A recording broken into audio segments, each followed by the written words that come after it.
Imaginen por un instante el frío cortante de la Sierra de Oaxaca en 1956.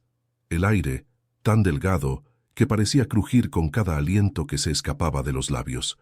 Las nubes, bajas y pesadas, se arrastraban perezosamente sobre una tierra roja que guardaba 1000 historias, pero ninguna tan volátil como la que se cocinaba aquel día.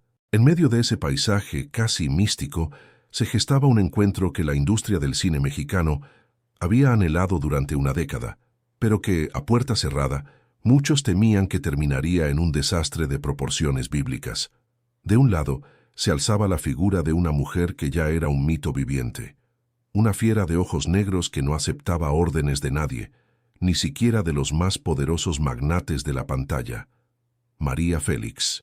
Del otro, la presencia imponente, pero a la vez accesible, de un hombre que era el corazón latente de un pueblo, el tipo que con una sonrisa franca podía detener el tráfico en la mismísima Ciudad de México y ganarse el alma de cualquiera. Pedro Infante. La doña contra el ídolo de Guamúchil. Una colisión inevitable. Lo que casi nadie en ese primer día de rodaje de Tizoc alcanzaba a comprender es que María no estaba allí para colaborar en el sentido tradicional. Ella había llegado para marcar territorio, para reclamar cada centímetro del encuadre, para dejar claro quién era la verdadera reina. María había rechazado trabajar con Pedro durante años, quizás considerándolo demasiado popular, demasiado del pueblo, poco a la altura de su sofisticación europea y su aura de diva internacional. Cuando finalmente accedió, lo hizo bajo sus propias condiciones, llevando consigo una armadura de soberbia que pretendía aplastar a cualquiera que osara compartir su espacio, y mucho menos eclipsarla. El ambiente en el set era denso, pesado, como la humedad de una tormenta que se cierne sobre la sierra. Los técnicos apenas se atrevían a hablar en voz alta. Las órdenes del director Ismael Rodríguez se daban en susurros nerviosos. Se decía que María había llegado con una lista de exigencias tan largas como su ego, cada una diseñada, sutilmente, para humillar al hombre que tenía enfrente. Un juego de poder silencioso que se jugaba con cada mirada, cada gesto, cada silencio prolongado. Y aquí, precisamente aquí, es donde comienza el misterio que ha perdurado por décadas en los pasillos, los camerinos y los archivos polvorientos de los estudios Churubusco. ¿Cómo fue que un hombre que venía de la carpintería, de la sencillez de Guamúchil, un hombre de pueblo, logró desarmar a la mujer más intimidante, la figura más férrea de la historia de México? ¿Qué arma secreta, qué elemento inesperado Pedro escondía en su camper y que sacó en el momento más crítico, cuando María, envuelta en su orgullo, estaba a punto de abandonar la filmación y condenar el proyecto al fracaso? Este conflicto no podía ser, solo una pelea de egos estelares. Era una guerra de clases simbólica, librada en la cima del estrellato de la época de oro. Si Pedro Infante fallaba en ganarse a María, la película no solo sería un fracaso financiero, su imagen, la del hombre invencible ante el carisma femenino, el galán que conquistaba todos los corazones, se vendría abajo con un estruendo. El sistema de la fama, esa máquina hambrienta que devora ídolos con la misma facilidad con la que los crea, estaba al acecho, esperando que uno de los dos cayera para alimentar su apetito insaciable. El rodaje avanzaba, o más bien se arrastraba, entre silencios incómodos y tensiones palpables. Cada amanecer en la sierra traía consigo no la promesa de un nuevo día, sino la expectativa de un nuevo conflicto. María se negaba categóricamente a comer con el resto del equipo, prefiriendo la soledad de su camper, una fortaleza rodante. Y cuando salía, sus críticas eran como dardos envenenados. Lanzaba comentarios mordaces sobre el maquillaje de Pedro, quien interpretaba a un indio tacuate, encontrando en cada detalle una imperfección, un motivo para desaprobar. Lo miraba por encima del hombro, con ese brillo frío en los ojos, como si el humilde traje de manta de Pedro fuera una mancha inaceptable en su propio currículum, una afrenta directa a su estatus. Ismael Rodríguez, el director, sudaba frío, un sudor que no era solo por el calor del mediodía o el esfuerzo físico. Sabía que tenía dinamita pura en sus manos, y la mecha, La maldita mecha se estaba acortando a pasos agigantados. La presión de la prensa era asfixiante, casi tan densa como la neblina matutina. Los reporteros, como buitres pacientes, acechaban la sierra, buscando la nota, el primer grito, la primera bofetada, el escándalo detrás de cámaras que vendería miles de periódicos. Pero Pedro Infante no era un hombre de confrontaciones ruidosas, de gritos o de desplantes públicos. Su esencia era otra, más profunda, más arraigada en la tierra de donde venía. Él entendía algo que María, encaramada en su torre de marfil de diva inalcanzable, había olvidado o quizás nunca había aprendido. La humanidad es el único lenguaje que no admite réplicas, que desarma cualquier armadura, que derriba cualquier muro. Es un idioma universal, ancestral, que se habla con el corazón. El punto de quiebre, el momento exacto en que la balanza comenzó a inclinarse, ocurrió una tarde fatídica. El clima de Oaxaca, caprichoso y volátil, decidió ponerse pesado. Una tormenta inesperada, de esas que llegan sin avisar y lo cubren todo, detuvo la producción en seco. Las lluvias torrenciales empaparon a todo el equipo hasta los huesos.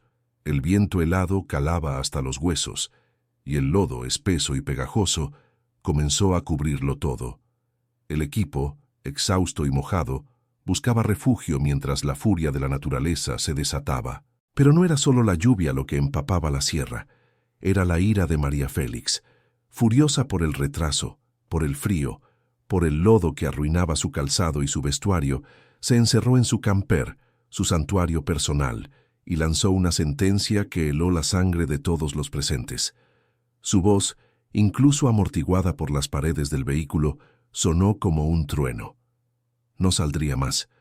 No daría un paso fuera si las condiciones de trabajo no cambiaban drásticamente, inmediatamente.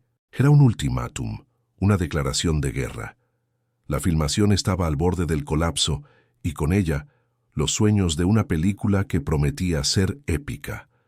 Fue en ese instante, en medio del caos de la tormenta y la tensión insostenible, cuando Pedro Infante hizo algo que nadie, absolutamente nadie, vio venir.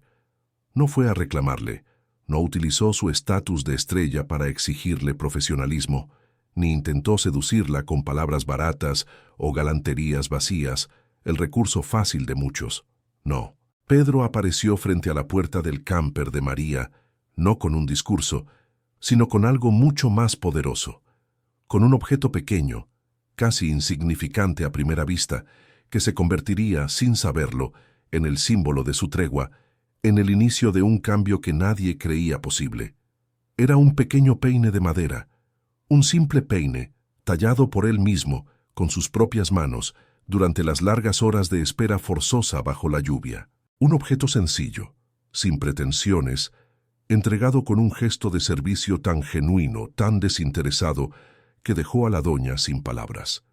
No era una joya costosa de una exclusiva joyería de la calle Madero, ni un regalo comprado con dinero y fama.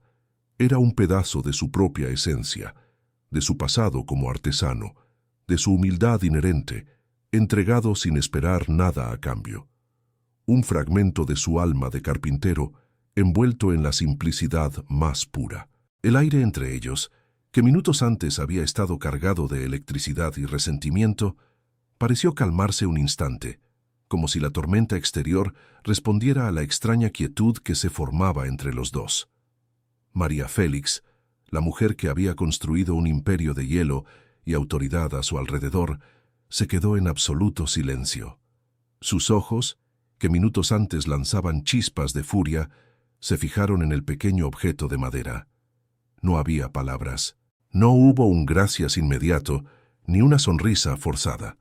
Solo el sonido de la lluvia golpeando el techo del camper y el crujido de la madera en la mano de Pedro. Era un momento de desnudez emocional para ambos, un instante en el que la armadura de la diva y la fama del ídolo se desdibujaron frente a la más simple de las ofrendas. El peine no era solo un trozo de madera, era la esencia de un hombre que se negaba a ser parte del juego de poder, que ofrecía su alma de artesano sin esperar nada a cambio. Y esa autenticidad, esa humildad desarmante, fue lo que finalmente abrió una primera y diminuta grieta en el muro de María. Lo que Pedro Infante había logrado, en ese gesto, era bypassar por completo el ego de María. Todos los demás intentaban ganársela con halagos, con regalos caros, con miedo o con reverencia. Pero Pedro, con el peine, le había hablado directamente a la mujer que tenía frío, que estaba cansada, que tenía el cabello húmedo y que, en el fondo, anhelaba un mínimo de humanidad en un mundo que la trataba como un objeto de culto. No era un regalo lujoso, sino un acto de cuidado. Ese día marcó el verdadero inicio de una de las relaciones más fascinantes en la historia del cine mexicano. La verdadera victoria de Pedro no fue un discurso elocuente, ni una demostración de fuerza. Fue su capacidad innata para ver a la mujer detrás del mito, la persona detrás del personaje intocable, mientras el mundo entero trataba a María como a una reina a la que había que temer, a una figura de mármol a la que se le rendía pleitesía. Pedro la trató simplemente como a una compañera de trabajo que tenía necesidades básicas: frío, hambre, cansancio y quizás, lo más importante, la necesidad de ser vista como un ser humano, con sus fragilidades y sus pasiones. A partir de aquel día, el ambiente en el set de Tizoc comenzó a transformarse, lenta pero irrevocablemente. Pedro no se detuvo en el peine. Empezó a llevarle comida que él mismo preparaba, platillos sencillos, pero reconfortantes, preparados con el calor de un hogar. Le contaba chistes, de esos que solo un sinaloense sabe rematar, con esa picardía y chispa que eran tan suyas. Pero más allá de los gestos, lo que realmente desarmó a María fue su capacidad para escuchar. Pedro la escuchaba sin parpadear, con una atención que no era la de un admirador, sino la de un amigo. Validaba sus opiniones, sus frustraciones, sus sueños. Y en ese acto de escucha genuina, María encontró un puerto seguro, un espacio donde podía bajar la guardia sin miedo a ser juzgada o devorada. La máquina de la fama, que había esperado un choque de trenes espectacular, se encontró con algo mucho más profundo. Pedro había decidido construir un puente hecho de empatía, de respeto y de una humanidad tan brutalmente honesta que ninguna soberbia podía resistir. Aquellos que estuvieron presentes en el rodaje, los que fueron testigos de esa metamorfosis, cuentan que, de pronto, las risas de María Félix comenzaron a escucharse por encima del viento silbante de la sierra.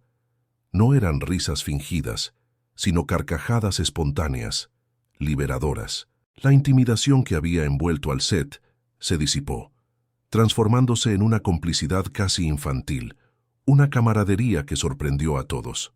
Ella, que siempre había querido tener la última palabra, que dominaba cada escena con su presencia imponente, empezó a buscar la aprobación de Pedro antes de cada toma. «Pedro, ¿está bien así?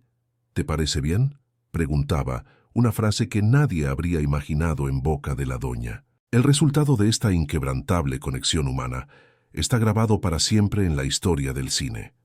La química que nació entre María Félix y Pedro Infante en ese set de Oaxaca traspasó la pantalla con una fuerza inusitada. No era solo actuación, era una conexión auténtica que el público sentía, que vibraba en cada fotograma. La película Tizoc se convirtió en un éxito rotundo, un clásico instantáneo que consolidó aún más la leyenda de ambos. Y fue esa química, esa magia singular, la que llevó a Pedro Infante a ganar el prestigioso Oso de Plata en el Festival Internacional de Cine de Berlín, un reconocimiento que, trágicamente, nunca pudo sostener en sus propias manos. Meses después de la filmación, el 15 de abril de 1957, el avión de Pedro Infante se precipitó en Mérida, llevándose consigo a uno de los más grandes ídolos que México haya conocido. El país entero se detuvo de luto, y el eco de sus canciones se convirtió en un lamento nacional. Años, incluso décadas después de su partida, María Félix rara vez hablaba de sus coprotagonistas con ternura o con excesivo sentimentalismo. Su carácter firme y su aguda lengua eran legendarios, pero cuando se mencionaba a Pedro Infante, su voz cambiaba. Había un matiz diferente, una suavidad inesperada. En una entrevista grabada mucho tiempo después, con esa elegancia regia que nunca la abandonó, la doña admitió, con una franqueza que la caracterizaba, que Pedro había sido el único hombre capaz de domarla sin levantarle la voz, sin confrontación, simplemente siendo el ser más auténtico, más humano y más íntegro que jamás había conocido. Una revelación impactante viniendo de ella, la mujer indomable por excelencia. Existe una fotografía, una joya guardada celosamente por coleccionistas, donde se les ve a ambos riendo a carcajadas, fuera de personaje, despojados de sus roles. Pedro sostiene el sombrero de ella, con una sonrisa sincera, mientras María, con una expresión de pura alegría, lo mira con una complicidad que habla volúmenes. Esa imagen es la prueba irrefutable de que el respeto, el verdadero y duradero respeto, se gana con integridad, con la fuerza inquebrantable del carácter y no con el poder, el dinero o la soberbia. Al final, esta historia nos deja una lección que resuena mucho más allá de las luces cegadoras de los sets de la época de oro del cine mexicano. En un mundo que con demasiada frecuencia nos empuja a pisotear a los demás para subir, a construir muros de orgullo para protegernos, la verdadera grandeza reside en la sencillez. Pedro Infante no solo sobrevivió a la intimidación de la doña, la transformó. La hostilidad inicial se convirtió en una amistad legendaria, porque Pedro entendió que el ego es una máscara, una fachada que tarde o temprano se desmorona, pero la bondad es un espejo que refleja lo mejor de nosotros mismos y de los demás. La fama es una máquina poderosa, capaz de fabricar dioses y de levantar imperios de ilusión, pero solo el carácter, la esencia inmutable de un ser humano, puede mantenerlos anclados, humildes y sobre todo humanos. Aquella tarde lluviosa en la Sierra de Oaxaca, Pedro Infante no solo salvó una película que estaba al borde del abismo, salvó la dignidad de un oficio, la humanidad de una mujer, y en el proceso demostró que incluso ante la reina más feroz y el mito más imponente, la humildad, la genuina humildad, sigue siendo la corona más brillante. Si esta historia te tocó, compártela con alguien que necesite escucharla. ¿Cuál fue el momento en que usted mismo, o alguien que conoce, logró derribar un muro de orgullo con un acto de pura humanidad?